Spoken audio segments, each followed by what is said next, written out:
Assalamualaikum warahmatullahi wabarakatuh. Perkenalkan, nama saya Liza Gita Juliana dengan ujung NIM 058, Ilmu Kelautan Angkatan 23 Universitas Sriwijaya. Di sini saya akan menyampaikan pengolahan tentang arus untuk memenuhi laporan video praktikum oceanografi materi arus.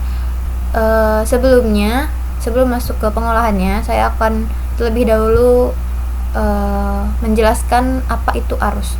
Jadi arus adalah gerakan mengalir suatu massa air yang disebabkan oleh tiupan angin, perbedaan densitas, atau pergerakan gelombang panjang. Kemudian untuk melakukan pengolahan atau melakukan pendataan arus ini, kita dapat menggunakan satelit altimetri sesuai dengan perkembangan teknologi yang semakin pesat. Jadi satelit altimetri ini merupakan satelit yang bertugas untuk melakukan observasi laut, khususnya berbagai fenomena dan dinamika yang terjadi di permukaan laut. Kemudian pada video ini kita akan menggunakan satu software, yaitu Ocean Data View, dan menggunakan dua website, yaitu Marine Copernicus Service ini sama Boxfinder untuk mengetahui titik daerah kajian yang akan kita kaji atau teliti. Untuk pertama-tama di sini kita akan mengunduh datanya terlebih dahulu, seperti yang saya bilang, menggunakan website Copernicus Marine Service. Ini tampilan awalnya, kemudian kita pilih yang Ocean Product.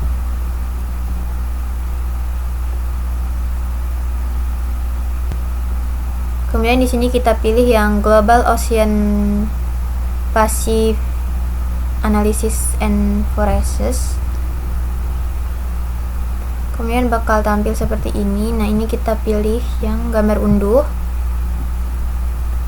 Kemudian kita scroll ke bawah. Nah, di sini di bagian dataset, please choose one on the dataset in the product. Kita pilih yang kita ganti ke hourly. Kemudian di sini kita variablesnya kita centang bagian seawater salinity, seawater potensial temperatur. Kemudian kita tarik ke bawah lagi. Nah, di sini kita akan memasukkan titik kajian yang tadi kita cari di Boxfinder ini. Ini cara pakainya gampang, nanti cari aja Boxfinder, kemudian kalian bisa cari wilayah kajian seperti di negara Indonesia atau di negara lain, kemudian di zoom menggunakan dua tools ini, lalu dibuat rectangle dengan tools yang ini, draw rectangle. Kemudian untuk hapus itu kalian bisa klik yang tanda sampah, kemudian kalian klik rectangle-nya, lalu di sini nanti ada pilihan save atau cancel. Itu kalian kalau mau hapus klik saja yang save. Di sini saya sudah buat rectangle-nya dan sudah diketahui bagian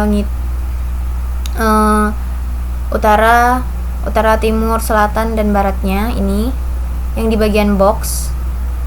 Nah, ini kita masukkan, kita copy seperti yang pertama, baris pertama ini bakal kita masukin di bagian yang west. Kemudian yang -3 ini kita masukkan di bagian north. 107 ini kita masukkan di east. Yang terakhir -2 kita masukkan di sound. Nah, kemudian kita scroll ke bawah lagi. Nah, ini data range-nya untuk kita masukkan tanggal kajian yang kita inginkan. Ini bakal saya ubah dari 20 Juli jam 11 malam sampai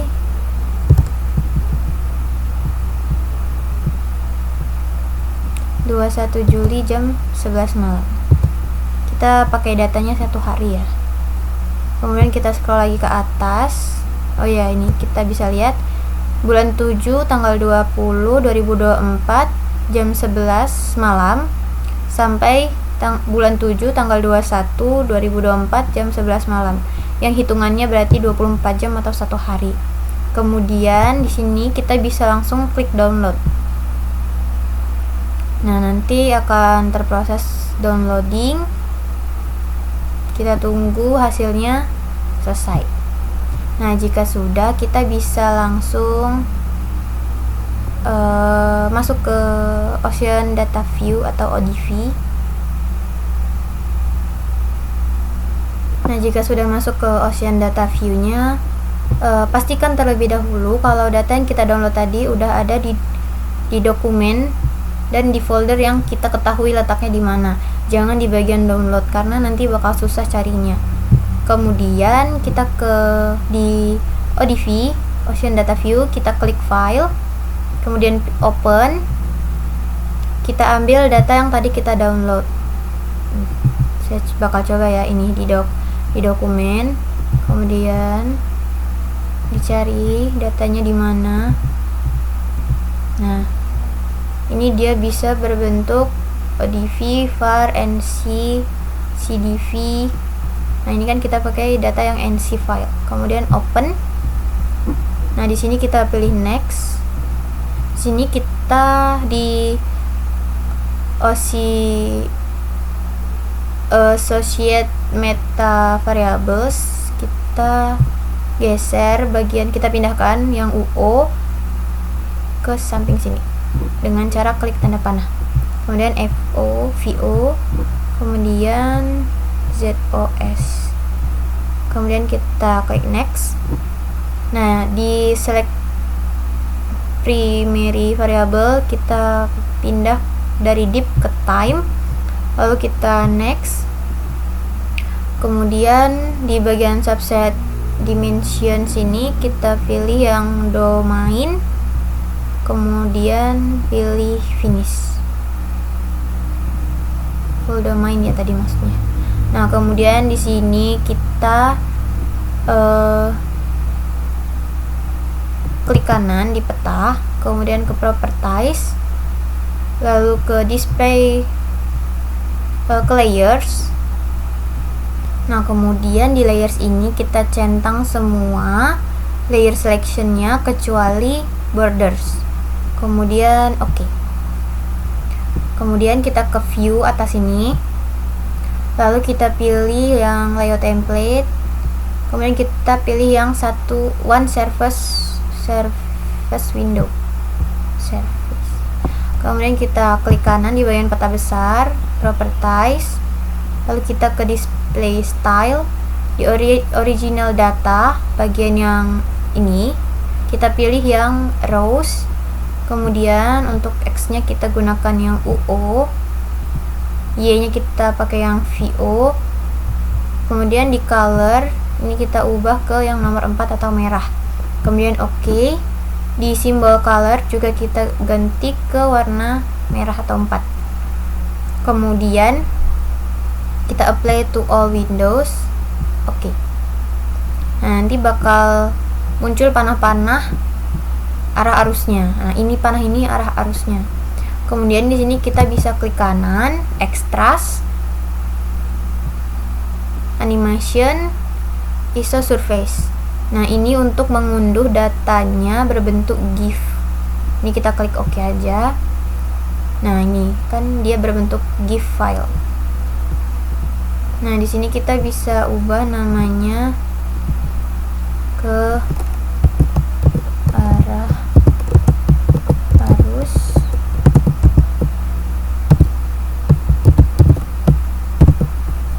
Nah, ini kita save aja. Nanti dia bakal ke save dalam bentuk animasi GIF gitu. Kemudian untuk selanjutnya itu kita ke view lagi, kemudian ke layout peta, kita pilih yang 3 surface windows.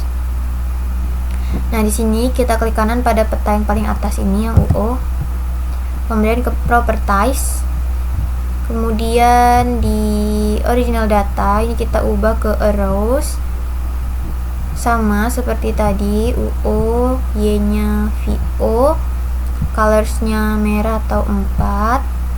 Oke, simbolnya merah 4. Nah, kemudian kita pilih yang grid field.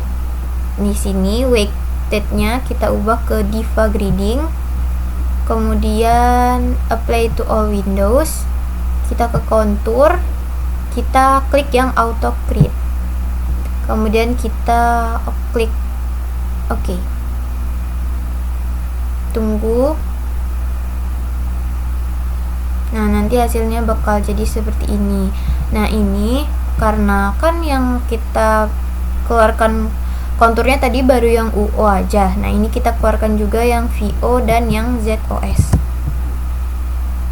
Properties, kontur, auto grid, oke. Sama properties, auto grid, oke. Nah, kemudian setelah itu kalian bisa save berbentuk animation GIF lagi seperti tadi dengan cara klik kanan di peta yang ingin di save, extras, lalu animation, iso surface. Oke. Kita beri nama sama tapi dalam kurung yang berbeda.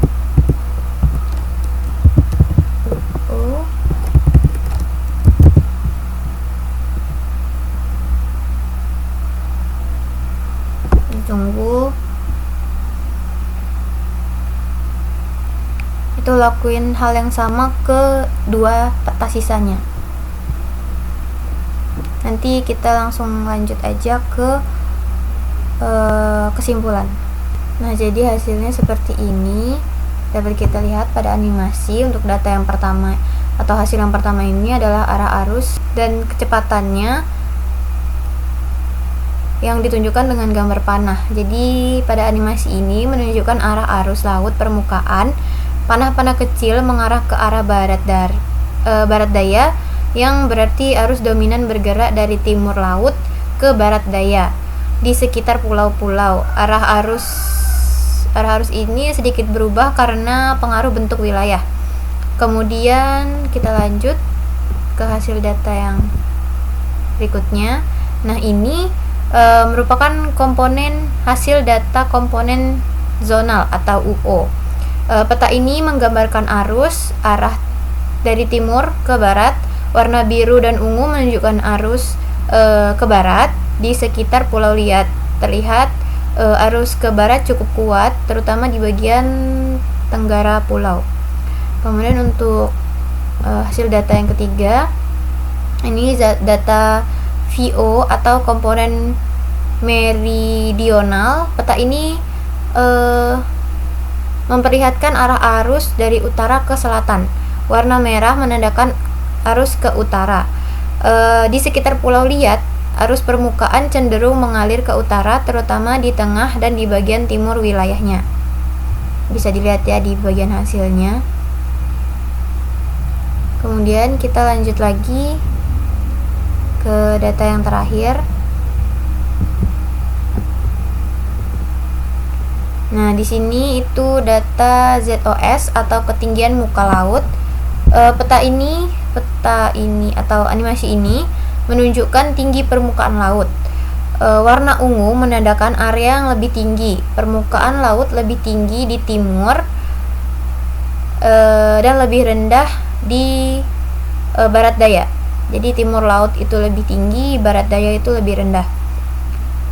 Yang bisa mendorong arus bergerak ke arah barat daya mengikuti perbedaan tekanan. Seperti yang tadi saya sudah jelaskan pengertian dari arus itu sendiri. Udah ya, datanya cuma 4. Jadi kesimpulan dapat ditarik itu arus laut di sekitar Pulau Liat pada tanggal 20 sampai 21 Juli 2024 pada pukul 11 malam, yaitu 24 jam hitungannya, umumnya mengalir ke barat daya. Arah ini didukung oleh arus zonal ke barat, arus meridional ke utara, dan tinggi muka laut yang lebih tinggi di timur laut. Pola arus juga dipengaruhi oleh bentuk pulau dan kondisi laut setempat atau sekitarnya. Mungkin untuk video pengolahan datanya cukup sampai sini. Untuk kurang dan lebihnya saya mohon maaf. Saya akhiri. Wassalamualaikum warahmatullahi wabarakatuh.